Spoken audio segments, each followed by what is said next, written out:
1절에서부터 7절까지 말씀입니다.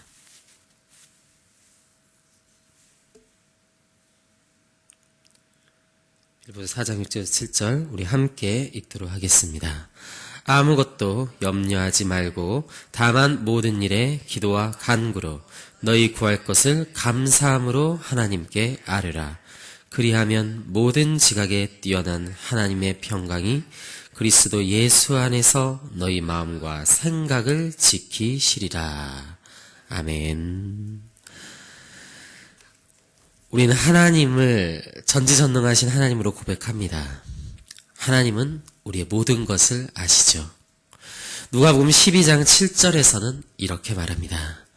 너희에게는 심지어 머리털까지도 다 세신 바 되었나니. 사람의 머리털은 적게는 5만 개에서 많은 사람들은 15만 개까지 머리털을 가지고 있다고 합니다. 굉장히 많은 숫자죠. 그래서 우리 사람들 어떻습니까? 머리털 하나가 없어졌다고 해서, 머리카락 하나가 땅에 떨어졌다고 해서 그것을 알아채거나 관심을 가지는 사람들은 아무도 없다라는 것이죠. 그런데 우리 하나님께서는 어떤 분이십니까? 그런 머리털 하나까지도 세시고 다 살피신다라는 것입니다. 그러니까 우리 하나님께서는 우리 성경에서 성경을 통해서 우리가 고백하는 대로 나보다 더 나를 사랑하시는 분이라는 거죠. 이런 거 하나만 봐도 그렇다는 것입니다. 내가 하찮게 여기는 머리털 하나도 하나님께서는 귀하게 세신다라는 것이죠. 이것이 하나님께서 그의 성도들을 향한 하나님의 관심과 사랑이라는 것입니다. 이런 하나님이 정말로 나의 모든 것을 아신다는 사실을 우리는 알고 있습니다. 하나님은 우리가 무엇을 했는지, 무슨 생각을 품고 있는지, 우리가 지금 가장 필요로 하는 것이 무엇인지에 대해서 다 알고 계십니다. 심지어는 우리가 생각지도 못했던 우리의 무의식 깊은 것에서 원하는 것까지도 하나님께서는 다 아신다라는 것이죠. 역대상 28장 9절에서는 이렇게 말하고 있습니다. 여호와께서는 모든 마음을 감찰하사 모든 의도를 아시나니. 하나님 아버지께서는 우리가 무엇을 먹어야 할지, 무엇을 마셔야 할지, 무엇을 입어야 할지도 아시고요. 그것들이 우리 삶에서 필요하다는 사실도 이미 알고 계십니다. 그럼 우리가 여기서 조금 당황케 되는 것은 이러한 사실입니다. 이런 사실들을 정확히 볼 때 우리가 기도를 통해서 하나님께 우리가 필요한 것을 구하는 것은 우리의 소원을 하나님께 알려주는 것이 될 수는 없다라는 것입니다. 하나님은 이미 알고 계시기 때문에 그렇죠. 그렇다면 우리의 의문은 이것입니다. 기도는 왜 해야 할까? 오늘 본문에서 하나님께서 말합니다. 우리가 모든 일에, 여기서 모든 일이라는 건 정말 모든 일을 말합니다. 모든 일에 기도와 간구를 하나님께 드리라고 말하고 있습니다. 그것이 우리의 세상적인 필요가 됐든 영적인 필요가 됐든 모든 일에 그렇게 하라는 거죠.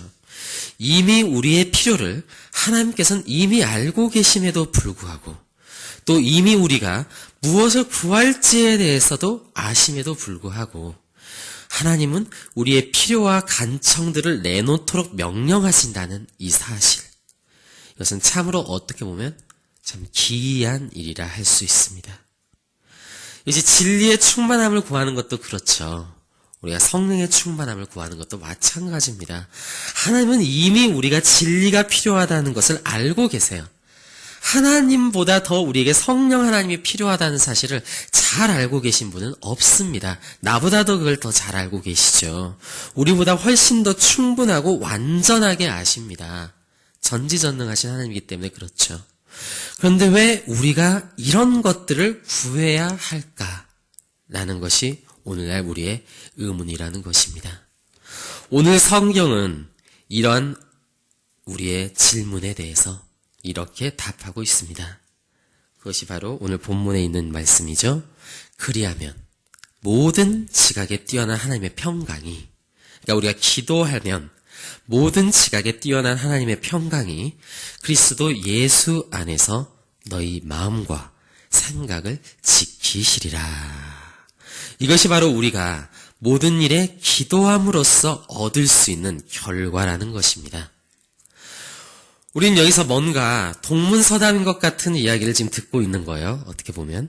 자, 하나님께 먹을 것과 입을 것과 마실 것 혹은 우리의 영적인 필요에 대해서, 진리에 대해서, 성령의 충만함을 위해서 기도했는데 그 결과가 어떻습니까? 예수님께서 우리의 마음과 생각을 지키신다라는 결과로 온다라는 것입니다.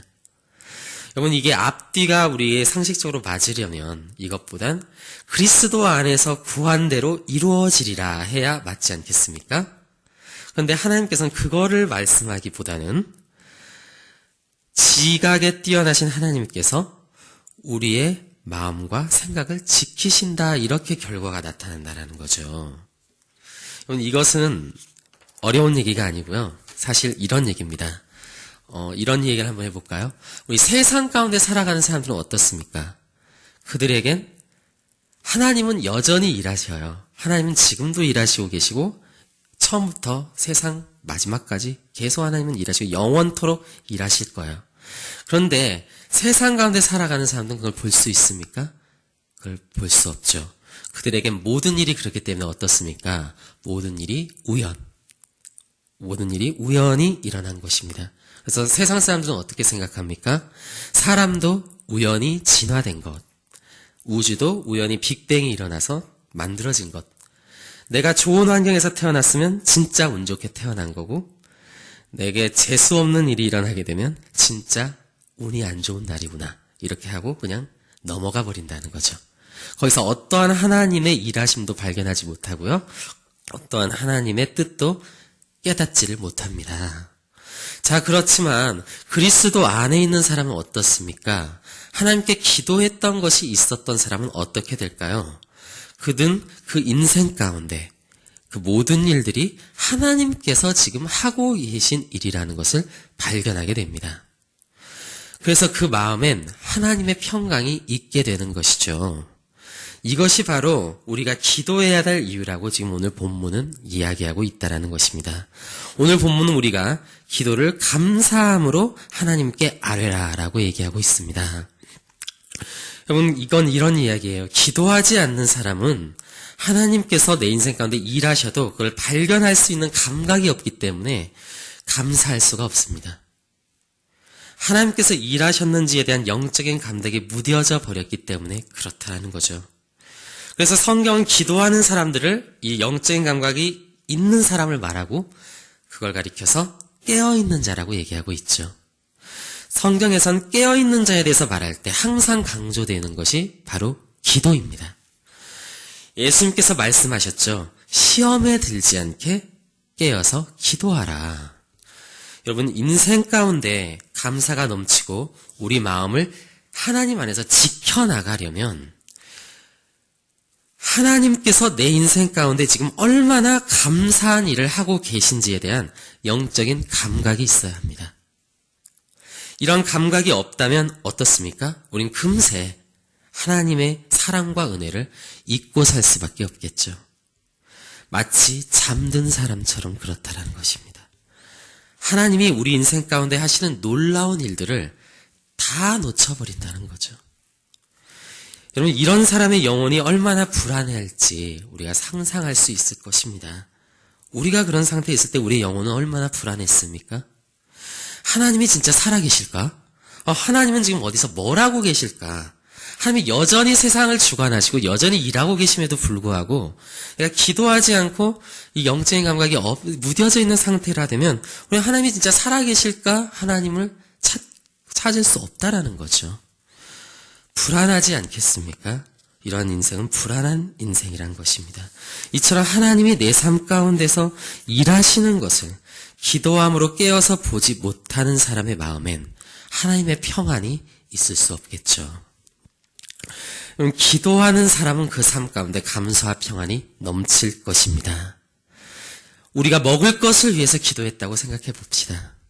그 사람은 그날의 아침을 먹을 때 하나님께서 이 모든 것을 주셨다라는 사실을 감사하게 될 것입니다. 그럼 만약에 병든 자를 위해서 우리가 기도했다고 생각해 보십시오. 우리는 그 사람의 나음을 보았을 때 살아계신 하나님을 경험하게 되는 것입니다. 왜 진리를 깨닫게 해달라고, 성령의 충만함을 달라고 무던히 기도했던 사람은 그날의 예배를 통해서 새롭게 배운 진리들이 몸서리치도록 감격스러울 것이라는 것입니다. 그래서 기도하는 사람은 살아계신 하나님을 매일 경험하는 사람입니다.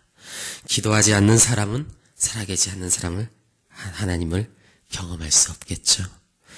여러분, 기도하는 사람은 그 마음이 평안합니다. 그 사람은 기도의 응답을 통해서 끊임없이 살아계신 하나님을 경험합니다. 아, 오늘도 하나님은 내 기도를 응답하셨구나. 아, 역시 하나님은 나와 함께 하시는구나. 이런 강한 확신과 평안이 그 사람의 기도의 풍성함이 있으면 있을수록 더욱더 강하게 있을 것이라는 것입니다. 바로 이것이 하나님께서 우리에게 기도를 명령하신 이유입니다.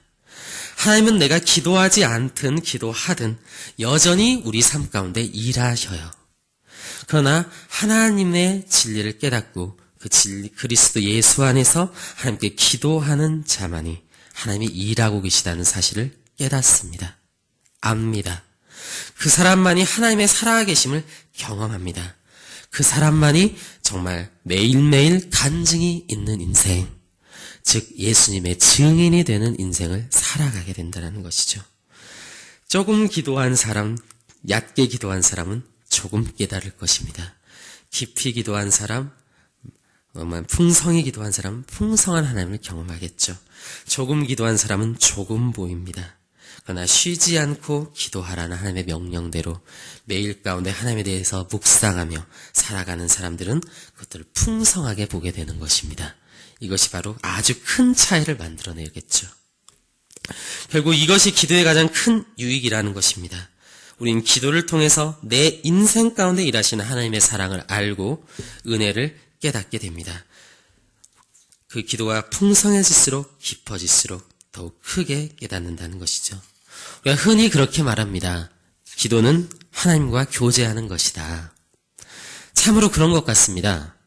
기도를 통해서 우리는 하나님이 내 인생 가운데 나와 함께 하시는 것을 알고 다시금 그분께 우리의 감사와 찬양을 드릴 수 있기 때문에 그렇습니다. 우리 한 영혼을 위해서 기도하는 사람들을 생각해 봅시다.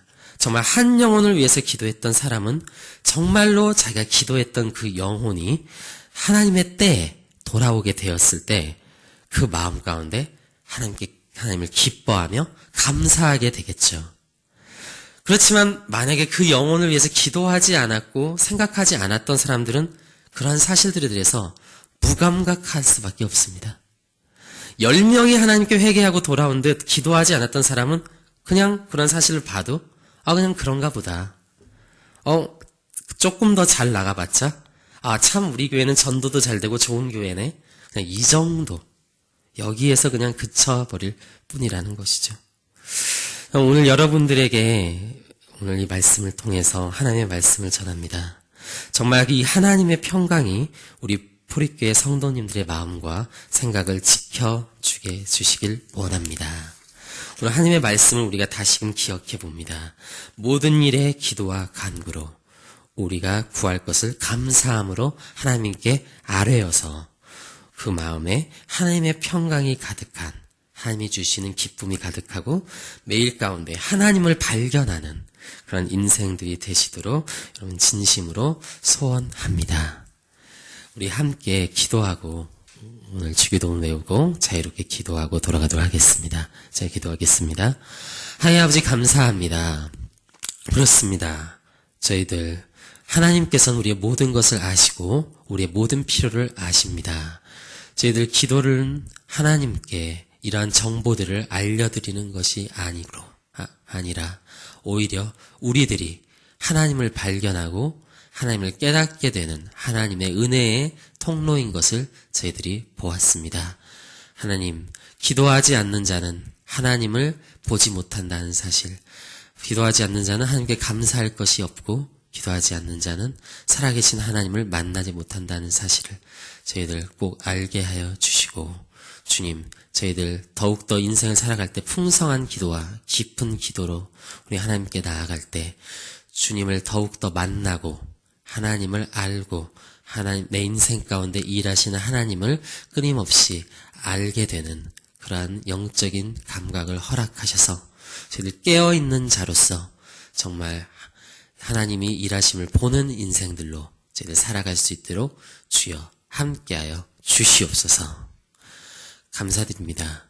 우리 주 예수 그리스도의 이름으로 기도드립니다. 아멘.